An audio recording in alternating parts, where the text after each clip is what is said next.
Overseas पाकिस्तानियों, इस वक्त रात के 11 बज रहे हैं।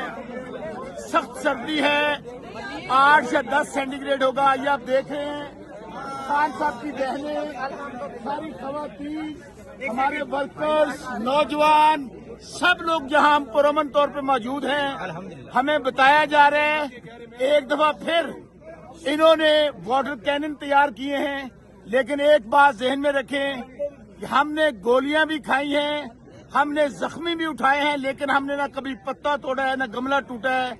आज भी इस फार्म 47 की जाली हुकूमत को और उनके सरपरस्तों को बताना चाहते हैं, अगर आपने जुल्म करना है करके देख लीजिए, हम पुरअमन रहेंगे, हमारे कारकुनान पुरअमन रहेंगे, लेकिन हम खान की बहनों को अकेला नहीं छोड़ेंगे। वो यहाँ बैठी हैं, उनके ये भाई उनके साथ बैठे रहेंगे, बहनें बैठी रहेंगी, भाई बैठे रहेंगे, बच्चे बूढ़े नौजवान बैठे रहेंगे।